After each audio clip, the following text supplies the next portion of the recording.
Hello et bienvenue dans ce vlog qui n'en est pas tout à fait un finalement. C'est plutôt des clips d'un résidu de vlog de décembre qui aurait dû être publié et que j'ai jamais mené à terme. Mais je me dis, ça peut quand même vous intéresser. Donc, je vous partage ça par là. Vous allez voir, c'est des reacts, du blabla et aussi des images de concert. J'espère que ça va vous plaire. En tout cas, dites-moi dans les commentaires. Je vous fais de très gros bisous et je vous dis à tout bientôt. Non mais lol, c'est parfait. Et coucou, hein, comment ça va? Bienvenue dans un nouveau vlog. Je suis épuisée. Je sais pas, enfin si, je sais pourquoi, j'ai eu un week-end mouvementé, mais normalement j'ai récupéré. On est mercredi, genre. Mais en fait non, pas du tout. Donc ce matin j'ai fait un live tant bien que mal. Et on a du coup que je remette mes idées en place. Lundi, pendant le live, on a préparé une plaque de blocage des granits pour du coup monter les granits sur les petits supports. Donc ce matin en live, on a défait ces granits désormais bloqués. Marie, Jacqueline, si tu passes par là, sois fière de moi, ça y est, enfin, mon travail est valorisé, merci. Faudra qu'on en discute de ça un autre jour. Et aujourd'hui, du coup, on a fait 3 granits, on les a montés sur support, etc. Je vous les montrerai dans le Whip Wednesday, donc je vous le montrerai peut-être tout à l'heure aussi, je sais pas. J'ai fait mes ongles, vous avez vu, de toute beauté. De toute beauté de près, de loin, mais pas trop de près. Comme dirait Jean, je ferai un très mauvais peintre. Mais c'est pas grave, hein. Ça fait le taf. Dites-moi dans les commentaires, ça fait le taf. Et donc on a préparé, regardez-moi ça, une autre plaque ce matin de blocage et il faut que j'aille bloquer tout ça. En fait moi je les prépare comme ça, je les positionne et après je les bloque au défroisseur à main. Donc je vais aller faire ça tout de suite en me faisant un café. Et d'ailleurs normalement je vais vous insérer aussi un plan tourné lundi du défroisseur à main. Peut-être j'ai déjà mis avant, je sais plus. Mais voilà, j'ai pris ma caméra lundi et j'ai pas pu parler parce que j'avais pas la face, j'étais falade. Ah, c'est nouveau ça, j'étais falade, j'étais fatiguée et malade, falade. On le garde, on s'en souviendra pour plus tard. Donc ouais, j'étais fatiguée, j'étais malade, du coup j'ai pas papoté, mais ça y est, on est reparti pour un nouveau vlog. Le programme de ce vlog, ça va être notamment d'avancer sur ces granits là, de les faire cet après-midi, et puis de terminer le châle. Le dernier châle que j'ai à finir pour le marché de Noël, qui est celui-ci. Regardez, je lui fais une bordure rouge pétard de Noël et je trouve que ça lui va trop bien, ça contraste de ouf. Voilà, donc on avance là-dessus, on se fait un café avant tout parce qu'on en a besoin et voilà, c'est cool. Qu'est-ce que j'ai d'autre à vous raconter? J'ai complètement abandonné le tricot, soyons honnêtes. J'ai vendu encore des livres sur Vinted, donc là il y a Throne of Glass qui est parti, il y a Le Sorceleur qui est parti, il y a Restore Me qui est parti, et je pense que c'est tous les derniers à être partis, mais en fait là je commence à être à court de carton. D'ailleurs en parlant de carton, pour le marché de Noël j'ai commandé des cartes de visite et des cartes de remerciement, enfin pas des cartes de visite, c'est plutôt d'un côté c'est un format entre guillemets carte de visite, mais de l'autre c'est des conseils d'entretien pour les châles.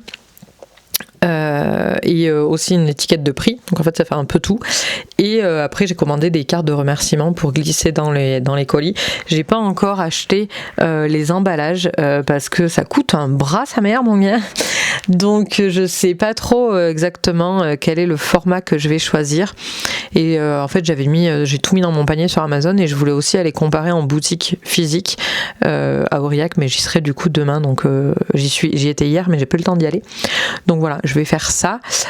Là je suis un peu toute excitée, en vrai ça se voit pas trop, mais je vous en ai parlé, j'avais fait un gros projet avec mon club de rugby depuis le début de la saison, et ça y est, ça a pris plus que forme. En fait c'était un calendrier pour l'année prochaine à vendre, et ça y est, et hier je suis allée chercher hier je vais vous mettre une image là. Je suis allée chercher 20 cartons de 25 calendriers chacun, A3, donc 20 cartons format A3 épais comme ça à peu près, dans ma voiture. Genre j'étais je déménageais, genre tu vois. Le mec quand je suis arrivée à l'imprimerie il me dit vous avez une grosse voiture? Joker. Et non, c'est rentré dans ma voiture, mais c'était quand même un peu conséquent. Et là, ça y est, du coup, j'en ai un qui est pendu dans ma cuisine. C'est trop cool. Bon, bah, obviously, il est pendu à la couverture parce qu'on n'est pas encore en janvier. Mais quand même, ça fait plaisir de voir ça arriver là à son... Enfin voilà, le projet arrive à son terme, quoi. Au moment de la vente, ça y est, moi, le taf est terminé. Et voilà, je suis quand même grave satisfaite de mon travail, je dois le dire. C'est pas prétentieux, je pense que des fois, c'est cool aussi de se valoriser. Et moi, je suis contente de mon travail, donc c'est ok. Et j'ai passé tellement de temps, les gars, vous avez pas idée. Du coup, j'ai le droit d'être satisfaite. J'estime que j'ai le droit. Voilà, bref, je vais aller me faire un café, me moucher parce que je sens que je parle du nez, et puis avancer sur ces granits. J'ai repoussé la facturation et la déclaration à l'URSSAF à demain parce que aujourd'hui j'ai pas envie. Et des fois je m'écoute un peu, c'est pas mal. Écoutez-vous. Oh, et je vous ai pas dit, putain, je suis allée voir Lara Fabian samedi. Je vous mettrai des vidéos. Je vais laisser Lara Fabian chanter, mais...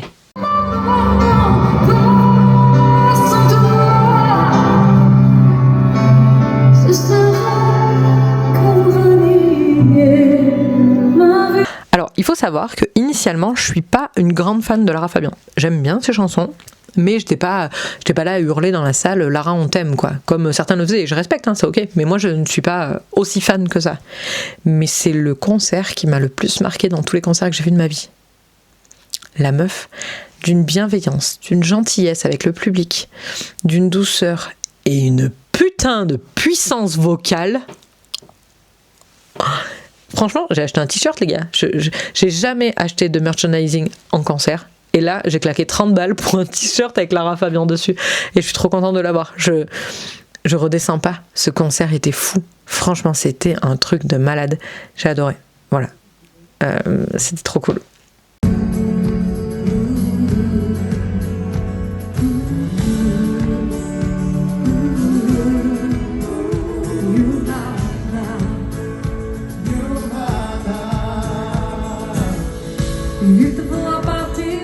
Au lever du soleil, éviter le silence, le regard de ma mère, les jours pluvieux, jusqu'à la paix, la dernière larme, quitter la colère et rendre à mon père les armes.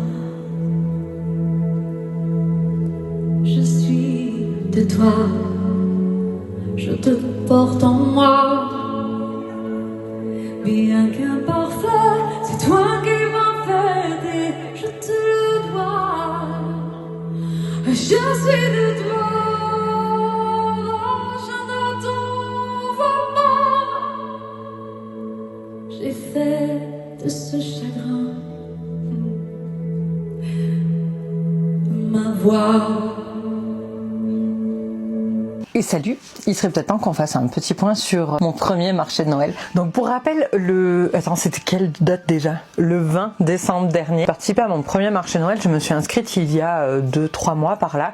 J'ai choisi un endroit où j'étais presque anonyme, mais pas trop. En gros, je suis partie le faire dans le village de ma mamie, où je connais presque personne, mis à part ma famille, et du coup, c'était cool de me dire, j'y vais, de toute façon, les gens me connaissent pas, donc sans trop de pression, quoi. Donc, je me suis inscrite un soir sur un coup de tête, quand j'ai vu passer la publication sur Facebook, j'étais au téléphone avec ma mère, et je dis, vas-y, j'y vais. Sauf que depuis octobre ou novembre que je m'étais inscrite, j'avais 0 nouvelles. Donc, déjà,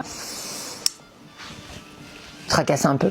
Sauf que la semaine d'avant, j'ai appris qu'en fait il n'y avait pas de salle des fêtes disponible dans ce village et que obligatoirement ce marché se ferait en extérieur. Et ils annonçaient des trompes d'eau. Donc panique à bord, je me suis dit ok, comment on fait ? Bon, après j'ai appris qu'ils installaient des barnums et tout pour qu'on soit à l'abri, mais bon, j'étais pas déjà hyper sereine. Mais bon, je me suis dit allez, c'est pas grave, on y va et on verra. J'ai carburé en vrai pour finir tout mon stock, préparer les châles, les étiqueter, préparer tous les tapisseries, les étiqueter, faire des vidéos avant que ça parte potentiellement, si ça partait. Les granits, n'en parlons pas, et les dessous de verre. Spoiler, les dessous de verre, les gens s'en sont complètement tapés. C'est pas grave, c'est la vie. Donc la veille au soir, je finalise tout. Je remplis ma voiture avec mon buste portant aussi pour les cintres. Finalement, je m'en suis pas servi. Lui, il est resté dans dans la voiture, toutes mes boîtes, mon fond de caisse, j'avais essayé de penser à peu près tout, ciseaux, scotch, corde au cas où. Je m'étais dit, je peux accrocher une corde à l'armature du Barnum pour accrocher mes tapisseries, parce que bon, le but c'était quand même de les montrer. Je fais ça et le lendemain matin, je mets le réveil à pas d'heure et je pars. Parce qu'en fait, j'avais toujours pas de nouvelles du comité des fêtes, et la veille, j'ai demandé à partir de quelle heure on pouvait venir, et ça a commencé, c'était 10h, 18h les horaires du marché, et on m'a dit que je pouvais venir à partir de 8h30, je crois, à l'installation. Donc j'ai tout fait pour y être à 8h30, parce que je me suis dit, si on choisit nos tables, je veux pouvoir être dans les premières à choisir et être bien placée, entre guillemets. Être placée à l'abri. Peur de la pluie, la dame. Et en fait, non, quand je suis arrivée, on était installés, les tables étaient posées et on avait des étiquettes dessus qui disaient notre nom, notre prénom et donc notre emplacement. Donc j'ai pas eu le choix du truc. Donc j'ai dit bon, très bien, je vais aller voir mamie, je vais faire un bisou, machin. Et puis je suis venue m'installer. Et en fait, c'est arrivé petit bout par petit bout et je me suis rendu compte. Alors déjà, j'ai galéré à trouver l'entrée du Barnum parce qu'en fait, le village, peut-être je vous mettrai un petit plan là au-dessus de ma face. La place de village, elle est en rectangle et en fait, qui tournait le dos à la route et qui faisait face à la fontaine, la buvette. Ensuite, qui tournait le dos à l'église et qui faisait face à la fontaine, il y avait un premier chapiteau qui était là pour les associations du village. Qui tournait le dos à la deuxième route et qui faisait face à la fontaine, on avait un deuxième chapiteau qui était là avec des tables pour le repas le midi. On avait des food trucks un petit peu partout et nous on avait notre chapiteau dont l'ouverture était sur le côté en fait. Donc nous on n'était pas vraiment inclus. Donc ça c'était le chapiteau des exposants. On n'était pas vraiment inclus dans le marché de Noël en fait. On n'était pas tourné dans le bon sens quoi, clairement. Donc je galère un peu à trouver l'entrée, mais c'est pas grave, j'y arrive, machin, j'amène mes trucs et là je commence à m'installer. Et en fait moi j'avais la table qui était au milieu du chapiteau. Et dans mon dos, j'avais un exposant de photos qui avait amené des grilles, des portants à grilles pour poser ses cadres. Et du coup, je lui dis, excusez-moi, est-ce que ça vous dérange si une fois que vous avez installé vos cadres, derrière je cale quelques crochets, j'avais pris des petits crochets pour faire pendre mes tapisseries. Et la personne me dit, non, il n'y a pas de souci. Putain, mais trop bien. Donc je fais une première installation, je vous calerai une photo. Trop beau. J'avais tous mes tapisseries derrière et tout, c'était génial. Sauf que, bien entendu, c'est passé un truc. À un moment, je sais pas pourquoi, je passe une main sur un tapisserie, peut-être pour le recentrer. Je pense que je voulais le remettre d'aplomb. Et là, en fait, je me rends compte que derrière, il était mouillé. Tout simplement parce que, en fait, ils avaient regroupé 2 chapiteaux pour en faire un seul. Et nous, on était positionnés à la jointure. Et ils avaient pas mis de gouttière entre les deux. Donc, en fait, entre les 2 bâches, l'eau coulait. Donc je décroche mes tapisseries en me disant c'est mort, je vais pas les installer là parce que je veux pas que ça se mouille, surtout que l'après-midi ils annonçaient de la pluie, finalement il n'a pas plu, mais je me suis dit quand il va pleuvoir ça va être le déluge derrière. Donc je passe au stand de derrière et je leur dis faites attention les gars, il y a de l'eau qui coule. Donc eux ils ramènent leurs grilles vers eux, ils ont plastifié le dos et tout, donc moi j'avais plus accès à leurs grilles pour m'installer. Donc j'avais pris une corde donc pour l'armature du chapiteau, donc du coup je mets ma corde un peu plus haut et j'ai pu suspendre des tapisseries, mais beaucoup moins qu'avec la grille. Mais bon, c'est pas grave, c'est la vie. Donc j'installe mon stand et tout. En face de moi arrive, je pense que c'était une maman et son fils. Donc lui faisait des barbes à papa. Les gars, je me suis tapé les barbes à papa en face de moi. Et la maman vendait des articles en bois. Après, en face, donc à côté d'eux, il y avait un stand vide. Au bout de leur table, il y avait une jeune fille qui vendait des articles en argile. Enfin, elle faisait un peu de tout, des arts créatifs, mais surtout des dessous de verre, de la poterie, tout ça. À ma droite, une dame qui faisait couture et tricot. Et à ma gauche, des stands vides. En fait, les gens ne sont pas venus sans prévenir. Du coup, on s'est retrouvés dans un espace où il aurait dû y avoir... il y avait un autre espace dans mon dos, encore une fois. Mais nous, dans notre espace, dans notre coin du chapiteau, il aurait dû y avoir 8 stands et on se retrouvait qu'à 4 le matin. Donc déjà, quand les gens venaient, ça faisait globalement vide. En plus de ça, la dame de droite est partie à midi. Donc elle s'est barrée. Donc on s'est retrouvés à 3 stands l'après-midi à la place de 8. Donc quand les gens arrivaient, c'était bien sympa, mais ça faisait quand même carrément vide. Ça donne pas envie de flâner quoi. Vraiment, franchement, t'arrives, bif bof quoi. Et en plus de ça, à 14h, la lumière s'est coupée. Impeccable. À 14h ça allait, il y avait du soleil, donc il y avait un peu de lumière, mais franchement à 15h30, 16h, c'était très sombre quoi. Et donc le stand avec la maman et son fils, ils ont remballé vers 14h30, 15h je pense. Donc on s'est retrouvés à 2. Dans ce côté-là du chapiteau, très sombre. Et du coup, moi, j'ai commencé à remballer à 15h10. Et à 15h10, la lumière s'est rallumée. J'étais dégoûtée. Franchement, j'étais dégoûtée. Donc, il y a une personne du comité des fêtes qui est passée pour demander si tout s'était bien passé. Je lui ai dit oui. Mais Je lui ai dit, c'est quand même dommage que le chapiteau n'ait pas été tourné dans l'autre sens, on se serait senti un peu plus inclus. Et elle m'a dit oui, mais c'était pour des considérations de vent, de prise au vent, puisqu'ils avaient peur qu'il fasse vraiment mauvais et que du coup le vent s'engouffre dans le chapiteau. Mais voilà, c'est un peu dommage. Sinon, j'ai passé la journée à parler de mes châles, les gars. En fait, je pensais que les châles plairaient pas parce que trop cher. J'en ai vendu un. Je pense qu'il y a beaucoup de gens, effectivement, où c'était pas dans leur budget parce qu'ils ont regardé, il y en a qui ont essayé et tout, mais ça devait pas être dans leur budget. Puis en plus, le 20 décembre, c'est la fin du mois, c'est juste avant Noël, donc c'est pas forcément le bon timing. Mais il y en a beaucoup qui m'ont demandé si j'avais une boutique ou une boutique en ligne. Donc je leur ai dit que ça arrivait, j'ai donné des cartes et tout, parce que la boutique arrive en janvier. Ça m'a rassurée en me disant, ok, mes articles sont cher et en fait non, les gens ils avaient en tout cas c'est ce que j'ai ressenti, cette conscience là du prix. Personne ne m'a challengé sur le prix. Beaucoup m'ont dit, alors moi je crochetais en même temps parce que j'avais pris le châle que je devais offrir là à Noël, je l'avais pris en même temps histoire d'avancer.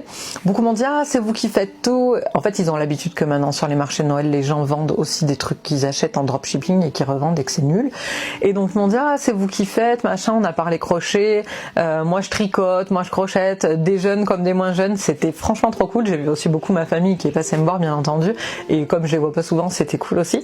Donc ça a été, au-delà de toute l'organisation un peu particulière, ça a été une super journée pour moi et c'était trop cool. Franchement j'ai vraiment passé une super journée à parler crochet avec des gens, vraiment les gens se sont arrêtés, ils ont papoté avec moi et tout, c'était trop cool.